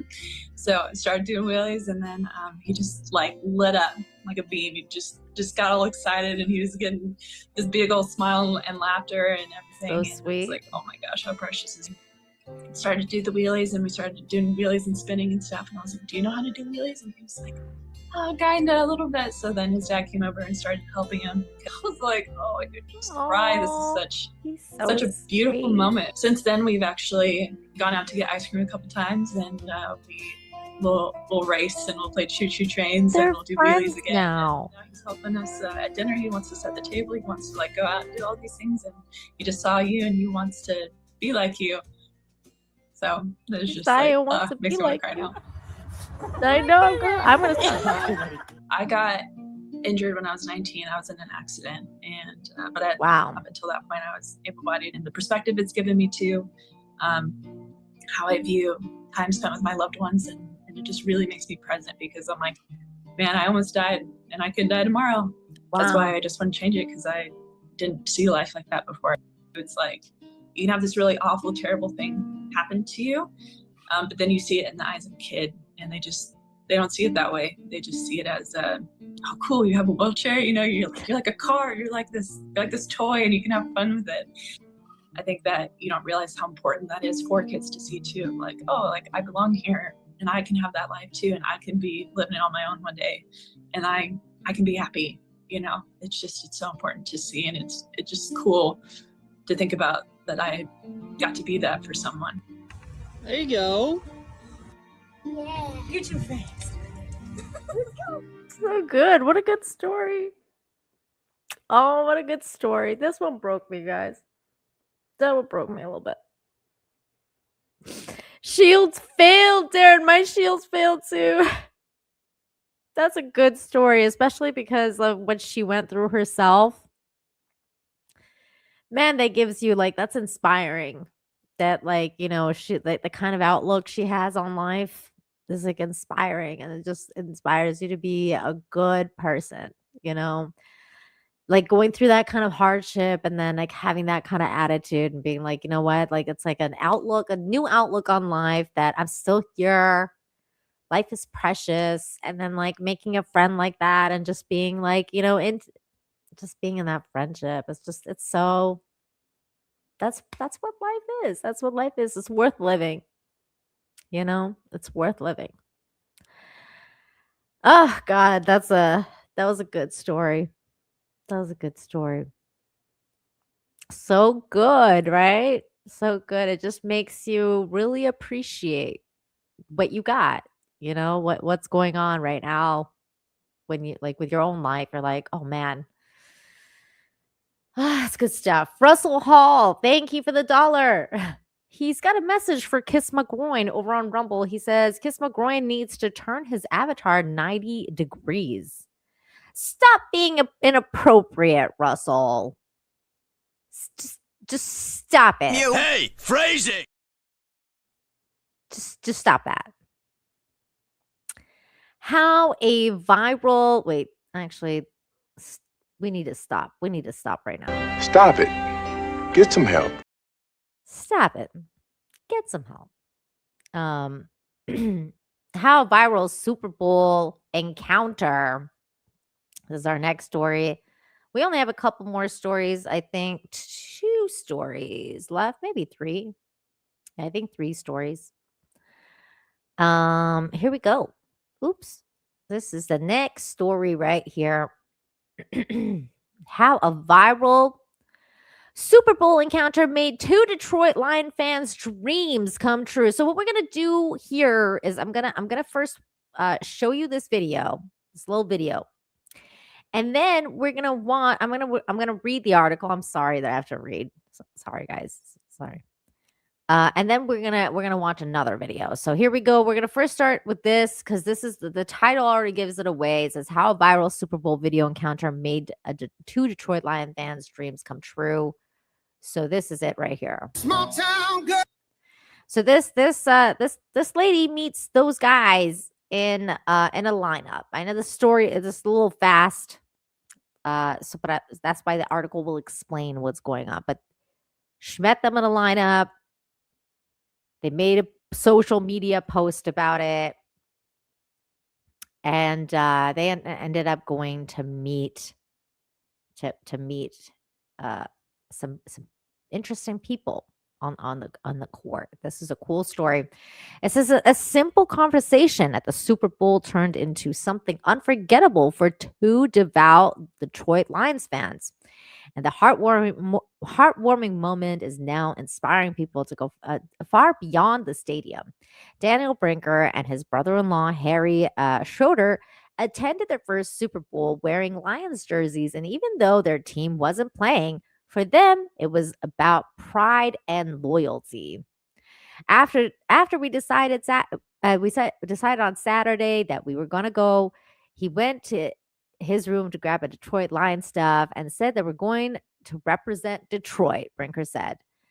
Their enthusiasm caught the attention of Catherine Hurley, a Lions fan and the girlfriend of a former Bachelorette personality, Jason Tarek.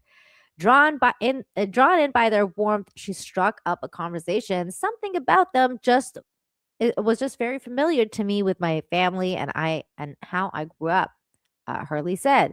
So the second I was like, hi, and they were like, hello, Tarek began recording what he thought was simply a sweet interaction. And that's what we first watched in the first couple minutes of this video.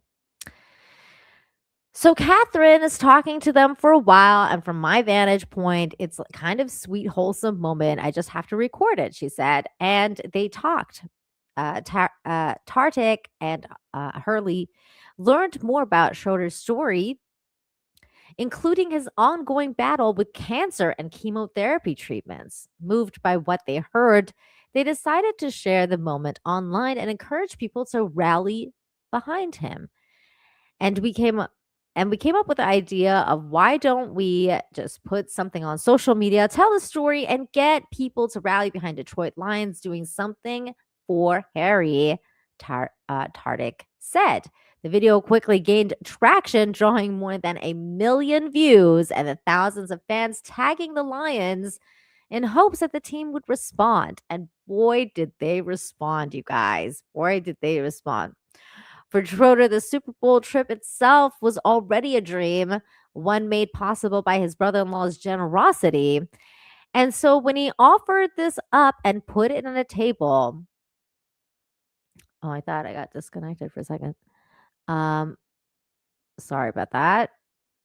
So when he offered this up and put it on the table, it's like, I don't think I could accept gifts such as that, but he swayed me. Thank the good Lord he swayed me, Schroeder said. Then came the even bigger surprise. The Detroit Lions saw the story and invited the two fans to the stadium in a private tour. During their visits, they were presented with jerseys, signed memorabilia, and their favorite players even received a special message from the Lions. So this is that video. We're going to watch this now. This is unbelievable.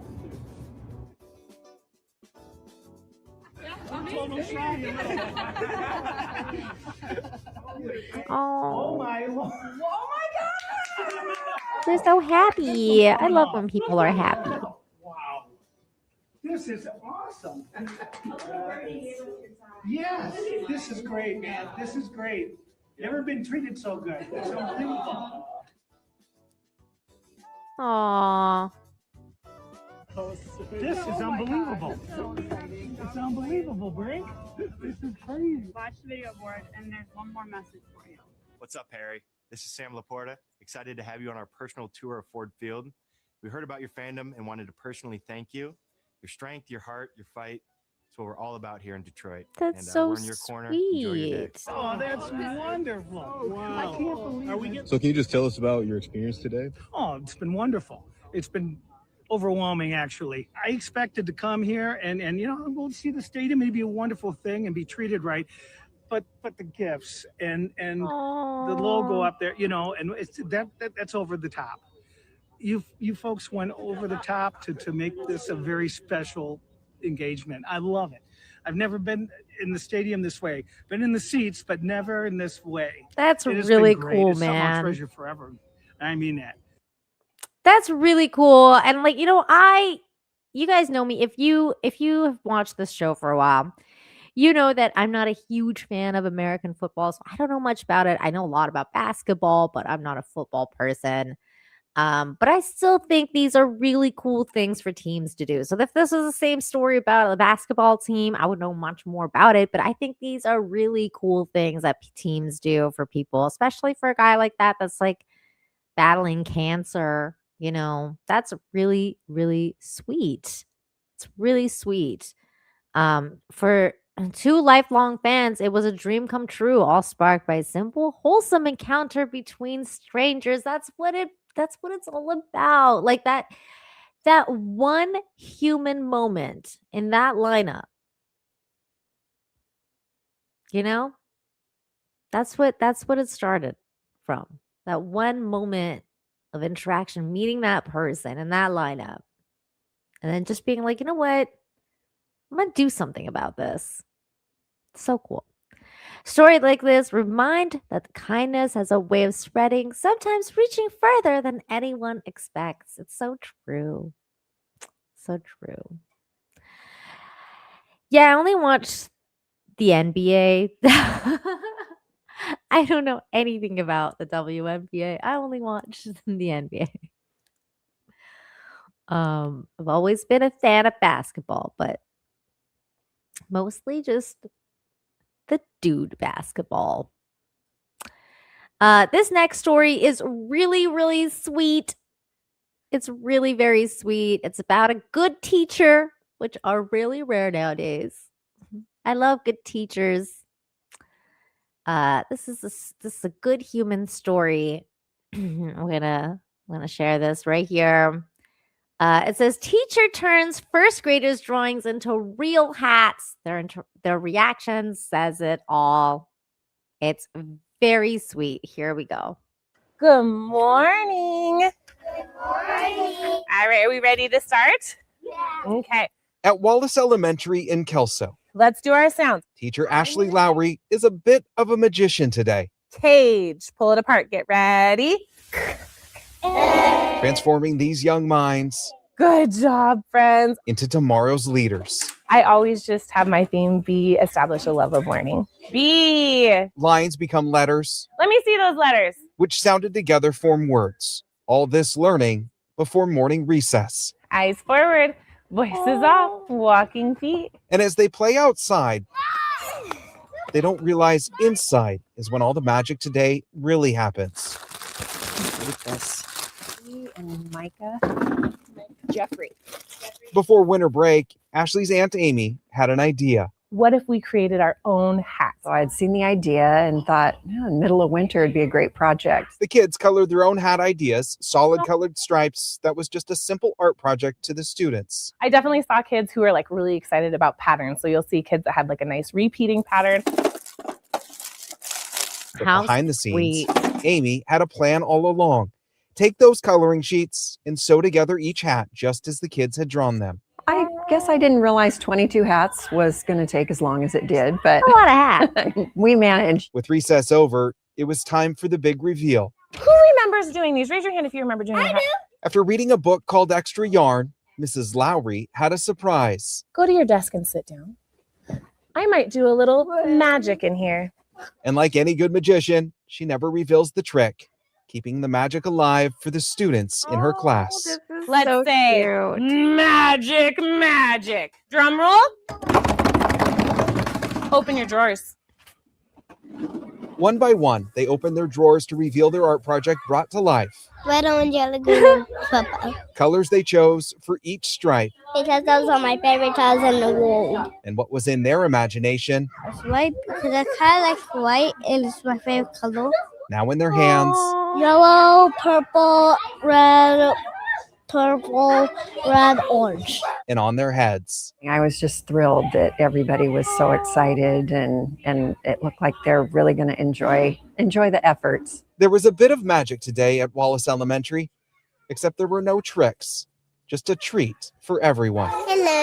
They love accessories. So I'm really excited to see these hats bouncing around. I think they'll love it and just that pride. And it's something that they made. In Kelso, Washington, Devin Haskins, KGW News. So sweet. That just warms my heart. I love stories like that. I love stories like that. Like when there's good people, good humans, good teachers. This is why the world, is like it's gonna be all right. The kids are gonna be all right, guys. We're gonna be all right. Well, hello and happy Friday to you. You're just in time for the final story of the week. But it's a good one. It's a good one. Russell Hall, thank you for the $1 over on Rumble. Says his name is Kiss McGroin and his avatar is a pair of lips. It's right there. Okay, Russell. Okay. It's okay. Calm down. It's gonna be okay. It's going to be okay.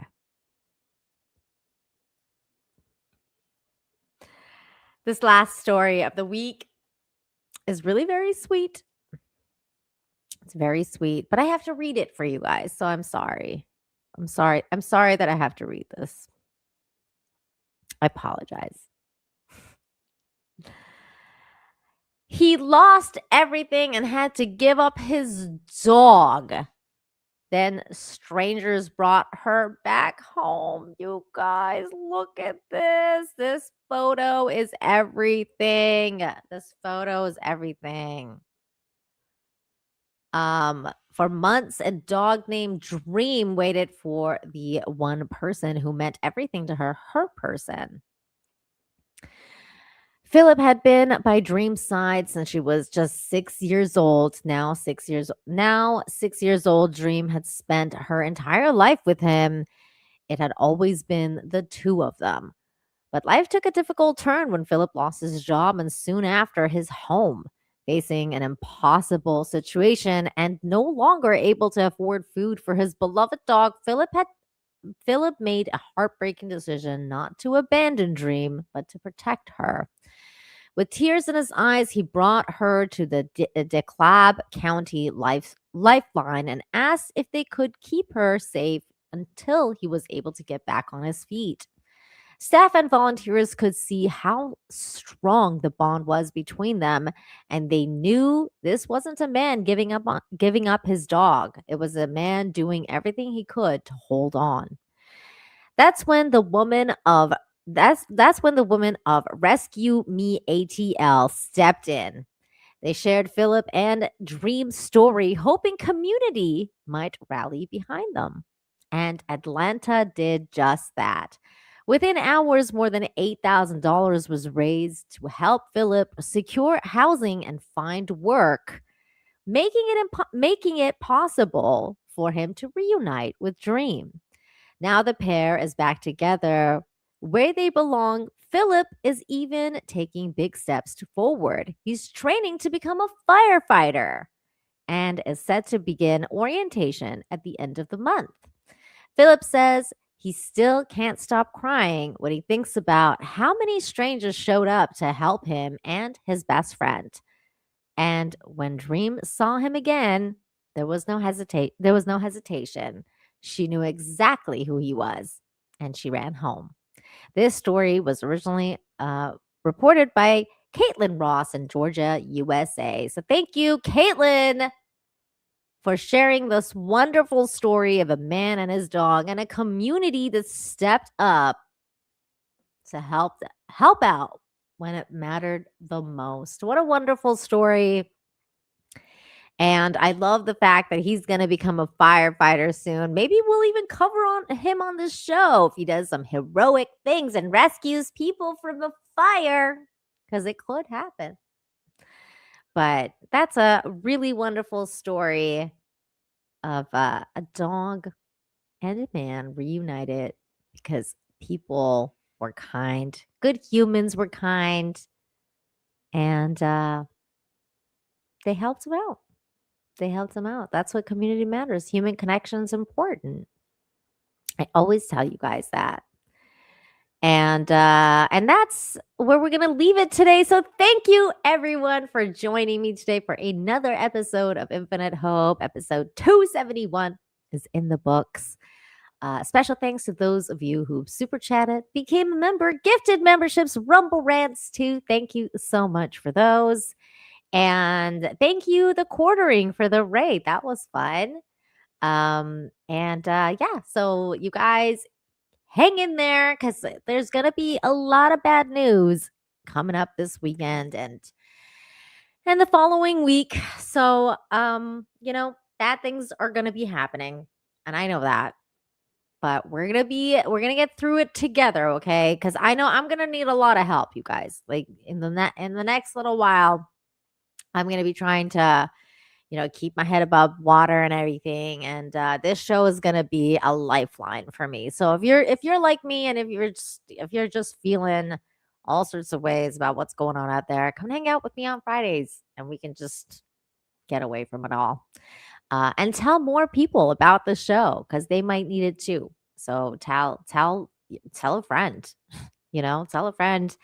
This is what we do every Friday. We talk about good things because out there, it's not fun. It's not fun sometimes.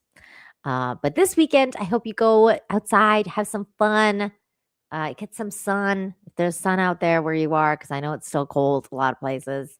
Thank you, Saul. So yes, be blessed, everybody. And prayers for you, Steel Leg, that you make the money and go to Florida. And let's keep each other in all our prayers this week, you guys. And the world's gonna need some prayers. So, I hope you guys have a great weekend, and I'll see you next time. Bye, everybody.